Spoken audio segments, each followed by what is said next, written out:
Thank you, Dr. Dayashankar Maurya. I'm delighted to be part of this discussion today. Good morning to all. I also share the sentiment expressed by the colleague. It's a very timely and significant topic for discussion, and I look forward to any comments or questions that might follow my initial remarks. I think one issue that we need to really emphasize when you look at India as a case for state funding of higher education is the size. There is enormous debate about demographic dividend that we have in India. So not just the large population, but young population, and that means explosion of demand for seats, and we have very limited seats by comparison. For example, All India Survey of Higher Education 2017-18 gives the figure of 3.74 crore students in higher education in the country. A country of 130 crores has only 3.74 crore seats for higher education for students. Of course, we are not looking at the entire 130 crores. We are looking at population which is in that range of 18 to 23 years of age group, which is described as gross enrollment ratio. And even within that gross enrollment ratio of people within 8 to 23 years of age in India, we only have seats for 27% of them. If you look at it in the neighborhood, for example, Japan has 58% of that age population covered in higher education. China, which was recently much lower in early 1990s, has now reached 51% of that gross enrollment ratio proportion. That means half of them are in higher education universities and colleges in China. Global average, given the fact that we have a good number of industrialized advanced nations, the global figure for that GER is about 65% of that age group people being in higher education and training themselves for much better productivity and potential. Of course, when we look at India, the number has to be again tinkered with, because we can't just simply look at gross enrollment ratio. We also have to look at eligibility enrollment ratio, in that sense of how many of them have actually finished schooling. Not all of them have finished schooling, because a very large number of students in India actually also drop out at much earlier stage. So even those who are willing and eligible, seats are extremely limited. And the result is that a very large number of Indian students have to find opportunities for education abroad, or go for private universities in the country, which have stepped in to fill that enormous void. But for students, as the chair was mentioning, it fundamentally means they would need blessings of not Saraswati, but Goddess Lakshmi in that sense. And that is what brings us to the state of state funding of higher education in the country. If you briefly look at India's traditions, in ancient India, for example, we had Takshala University in way back 6th century BC. More famous university, Nalanda University in 4th century AD, then Vikramashila in 5th century AD. They were all funded. Students were not supposed to come and make any payments. They were part of a family. There was a Gurukul system. That, of course, was brushed aside when the Britishers came to India. So what we have today is largely inherited from the British. And some even would say the outline that was presented in 1830s by Lord Macaulay. And Lord Macaulay, being inspired by the utilitarians of that era in Great Britain, looked at education as useful learning. I'll come to that later maybe. And the act that was passed as English Education Act of 1835 laid foundations of what we have in India today, more or less. As the company was replaced by the British Imperial government, in 1857 itself, 3 major universities were set up by the British in India: Calcutta University, Bombay University, and Madras University. And they did not expand much, and we had only 18 universities when India got independence. And then we started expanding again. So in 1951, 30 universities, 1991, 177 universities, 2001, 253 universities, and today we have 1,000 plus universities in the country, and a great amount of credit goes to private partnership, private universities coming into it. Now let us look at specifically in this expanding number of universities and higher education, what is happening to state funding. In 1952, Government of India had decided that there will be a body called University Grants Commission, and that will have the final authority in disbursing grant in aids to all institutions of higher learning. UGC was formally inaugurated in December of 1953. Of course, since then we also have many other bodies, for example, Indian Council of Social Science Research, Council of Scientific and Industrial Research, etc., who also chip in and provide sources. But let's look at the bigger canvas and what is the aim and what is the reality.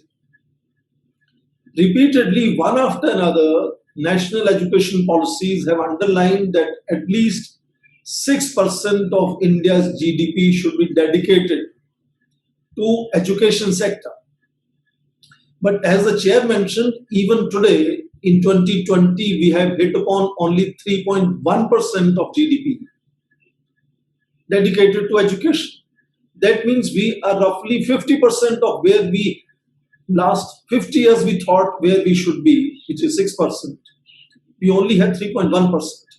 What makes it more interesting here is that it's not a one chunk of allocation of sources.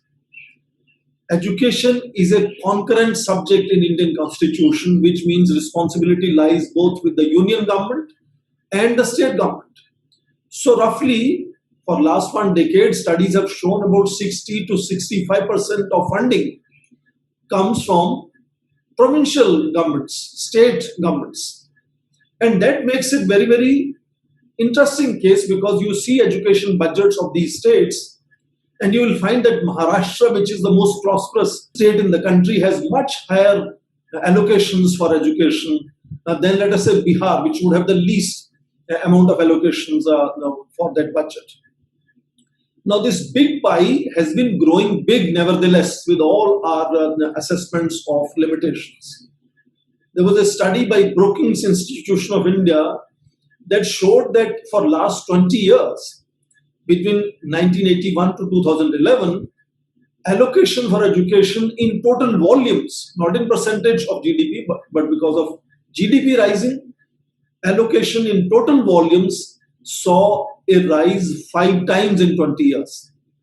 But then in the same period, they also tell us that enrollment rose by 10%. So when allocations were rising by 5%, enrollments were rising by 10%, and still there is an enormous population of young people who are not getting seats in our own country, not in state-funded institutions of higher learning. They have to go to private universities, they have to go to rest of the world to find for opportunities. And right now, with the hit of pandemic, there is a bit of a chaos. Students are either choosing not to go and apply for foreign universities, or they are not able to go there. So some countries where education industry was an industry, United States, UK, Canada, Australia, Germany, France, name them, so many of them, have received an enormous hit because this was a major foreign exchange generating source. But for India, a very large number of students who would have found opportunities, and there are hundreds of thousands of those students who go every year, they are not able to go there. They are still going to receive education online. And that creates an enormous disjunction, discomfort. Should they pay those high fees and have education online? It's a very different feeling to be on the campus of these universities because they have enormous infrastructure available to use, not just in lecture theaters, but way beyond. And in the middle of this chaos of pandemic and deceleration of economies worldwide came India's new education policy 2020. Now, among other things, it wants to do with regard to funding, create singular one regulator, which will perhaps better streamline the funding allocations and state funding of higher education. Currently, as I mentioned, other than UGC, there are many other organizations: Indian Council of Agricultural Research, Medical Council, Scientific and Industrial Council of Scientific and Industrial Research. Then you have, of course, National Assessment and Accreditation Council. So many apex bodies are controlling in terms of the direction that higher education will take, and what kind of funding they will obtain from the state and what kind of funding they can obtain from others. But at the same time, when this great new education policy came, we received about 27% shrink in India's economy. So for the first time, you saw that the budget for education in the country actually reduced in the budget for 2021-22 from 59,000 crores to only 54,000 crores. So instead of increasing by 5-7,000 crores, it was reduced by 5-7,000 crores, 5 to 7,000 crores. But as you remember, there are also attempts being made lately by Prime Minister's office, by Indian Prime Minister, to launch so many missions which are giving a very kind of a different drive to how funding will be used and how outreach will be made beneficial to the target populations. And in higher education, we also now have something called Rashtriya Uchchatar Shiksha Abhiyan, for example, which is going to use about 0.7% of allocation of budget for that purpose. Reality here that state is increasingly becoming dependent on private universities, and public-private partnership is seen as an enormous way of expanding opportunities for younger people to obtain education. Now, participation with private universities goes back to early 1990s period of liberalization, when private universities propped up, came up, and we have a good number of private universities now in the country. In fact, the last figure that I have is for 2015-16, where 78% of colleges in the country were managed and funded by private entrepreneurs. 68% of them did not receive a penny from the government. But it also raises more complex questions of autonomy of education. What direction as a nation India wants to give to higher education? And if these new institutions of higher learning, which are privately owned and managed, are not funded by state, what happens to the state direction? So there is a difference which we notice between state-funded organizations, their autonomy, and autonomy of private universities. Of course, states still control in a great deal as to how even private universities and other institutions of higher learning will be run, but still they can manage and get much more of fees. They can charge higher fees, they can get sponsorships, they can get subsidies, build reserves, endowments. So fundamentally, we are at a very, very critical juncture where we need to generate more sources, partner with private entrepreneurships, but at the same time, look at those academic debates as to what to do in direction to the higher education in the country. So one view here is that when state funds higher education, it is extremely underpriced. It's very, very easy and cost effective. In my own university, for example, you can have students from the poorest families coming and obtaining the best education in the country.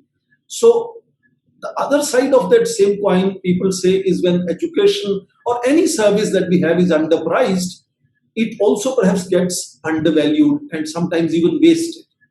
And higher education is no exception. Notice when in private universities, students are paying extremely high fees, they are perhaps also much more conscious of getting something out of the lecture theatre experiences.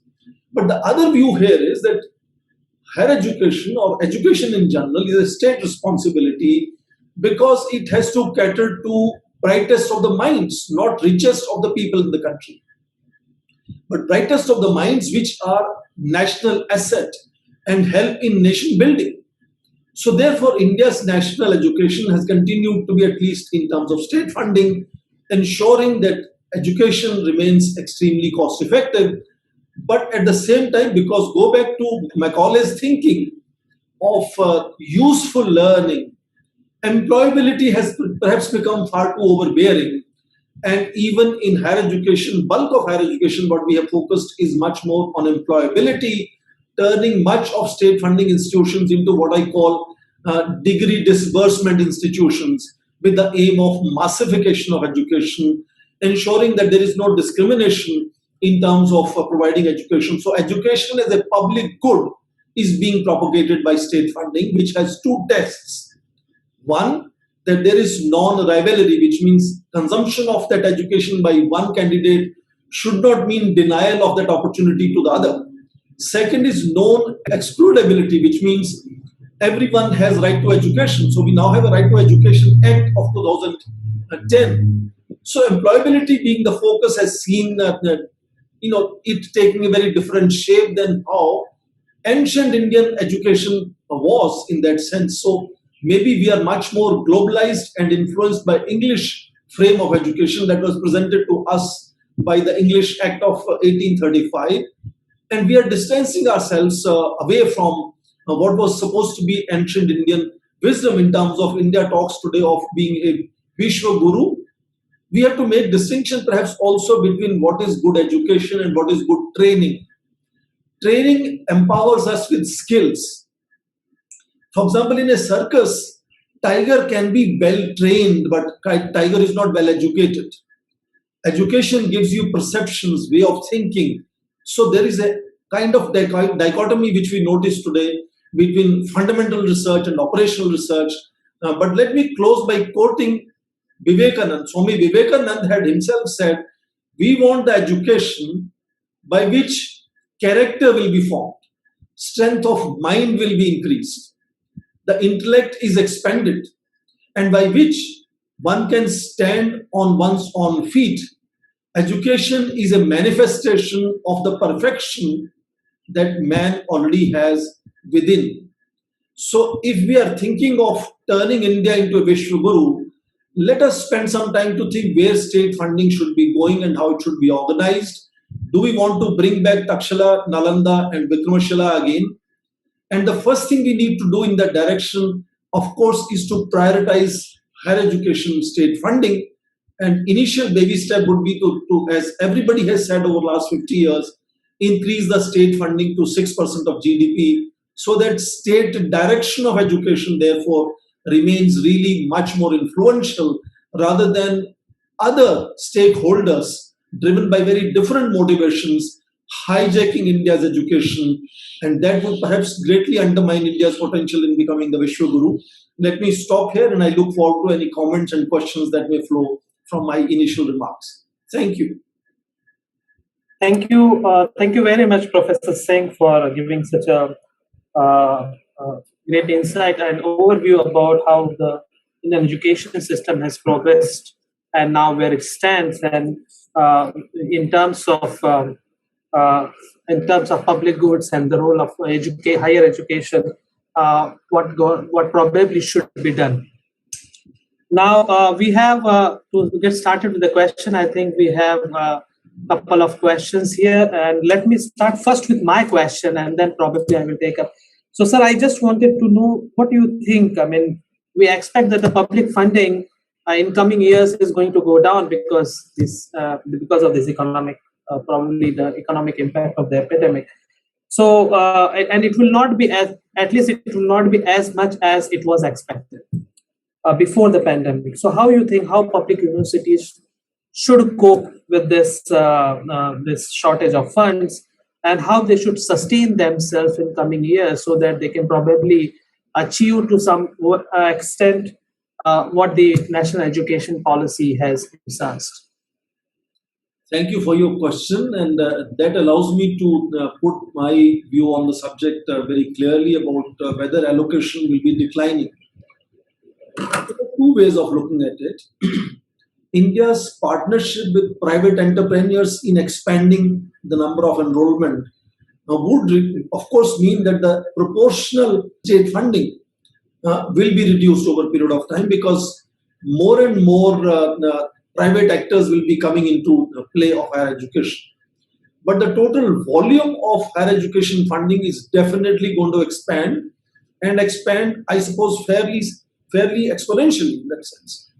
That is because, to me, this deceleration of economy is a temporary phenomenon. it's going to, talk to any economist, they keep talking about either V-shaped recovery or, U-shaped recovery. That recovery is going to be really supporting resilience of Indian economy very clearly, because you have this enormous mass of young people who are restless and they want to be productive. And therefore, demand and production and supply lines and services are all going to come into action, perhaps with greater vigor, because they'll be starting from lower percentages, as you understand, and therefore the percentages of growth are already being spoken about. 11% growth rate for coming year, for example. And that would mean to me that resilience of economy is going to then provide more revenues in the hands of state. You just recently saw that the G7 summit has already agreed on 15% of revenue to be sort of standard revenue tax to be put on multinational corporations. So states are going to also focus on tax generation, revenue generation. And to me, the state funding is not going to reduce in coming times. As a part of the total pie, yes, that might see certain reduction because we need as much of private partnership as possible. But in terms of total funding of state, I think that is definitely going to rise. And I think other than funding, the state can also control how private universities manage their education. And in that sense, India has to become increasingly conscious of showcasing that role of being a Vishwaguru, and it has to have a stamp of India, not just replicating Western model templates into Indian campuses, but have something quintessential Indian template to be projected, and that state can definitely ensure private universities also follow in that sense of making India as an India imprint of higher education. Thank you. Okay, so thank you, sir. So I think, sir is suggesting that probably in the coming years we may not see a significant drop in the budget layout for higher education sector. So thank you very much, sir. Now we have a second question by Professor Santap, and the question is, in the context of financial crunch due to pandemic, how national education policy can be put into action? As you saw that I have already answered this question, but let me add to it that there is enormous potential here in management of resources, and private universities so well understand management of resources. I think in that sense of maximizing the management and efficiency of management of resources is something where again the state-funded higher education centers can enormously increase the outputs from what they receive from the state. All of us are familiar with how very often some funds remain unutilized in many of these institutions, given that the fact that repeatedly we hear about the bureaucratic hiccups and hurdles. That itself can empower the same amount of state funding to produce much better results. So not only that there is going to be an increase in state funding in coming times, there is also necessity, and I think this drift or catapulting of higher education to e-learning and infusion of technology into education because of pandemic might help us in making more efficient use of resources. And therefore, I think that is another element which might also see a kind of a more boost and see that there's a better utilization of resources that state allocates to higher institutions of higher learning. Thank you, sir. Let me take the second question. The second question is, can we say that it is only, the second question is from Jyoti Mohanty. She's asking, can we say that it is only funding that can ensure quality education in India? I just want to maybe add a little bit more to it here. So, sir, we know that because of the present crisis, the universities have, some of the private universities specifically, they have forced some of the senior faculty members to resign, hired new members, young, who can be paid less, and so on. So the cost cutting and austerity measures have probably would have an impact on the quality. And since the quality has been a challenge in the higher education sector, because the student as a customer cannot really judge the quality unless if he sees it in terms of employment, placements, and so on. So there is no other way he can really judge the quality. So what do you think, how in the coming decade, how you will see the impact of pandemic on the quality of education and what probably the state can do to ensure the quality? Thank you. And that's another very interesting area for discussion because quality and the performance and delivery in all sectors has been hit. And education is not the worst sector of the sectors that are hit by the pandemic. Tourism, for example, entertainment, for example, hotel industry, for example, have been hit much worse than education. So education is part of human enterprises, and there is no doubt that it has received a certain amount of hit during the pandemic period. Now, as regards laying off or reducing salaries in some of the private universities, let me, in a lighter vein, say that some people like me working in state universities were sometimes envious of enormous salaries that professors were receiving in private universities, for example, at least some of the private universities. So it's a relative gain and loss here. I used to joke with my students when there were East Asian financial crisis that don't please look at East Asian crisis in terms of India's experience, because if CEO of Samsung is has lost his job, all has to do is maybe shift from Ferrari to Mercedes. So in that sense, I think it's a relative thing. It's a temporary thing. I'm sure private universities will require and bring back those professors again, because with the increasing need for higher education seats, we need good teachers invariably all the time, I think. And that is not something which is going to go away. As we say, entertainment and education grow as the economies grow. So I want to underline that this may be only a temporary experience, and I think these professors would be very well back in business. And to some extent, I think professors also understand that at least this is one sector where people don't work simply for remunerations. There are so many other gains that we have in life. In any occasion, when you mention that you are a professor in a university, it generates very different vibes. And I think there are invisible perks that all of us enjoy. And that also should be understood as perks of being an academic. But let me close by saying that, yes, I understand education sector is hit, but it's not hit worst. And in any case, this hit to me is definitely going to be a temporary affair. Okay, sir. Thank you, sir. Just to add a comment, question is, when we see as the students basically judge from the quality of education from its employability, whether I can get employed, to what extent I can get employed, and so on. So as far as professional courses are concerned, there is generally employability serves or placement serves an indicator of quality measure. But how do you think it affects other social sciences subjects and humanities and so on? Will they see, we expect that probably we'll see much slower reduced enrollment in these programs, and how does that affect our knowledge economy and so on?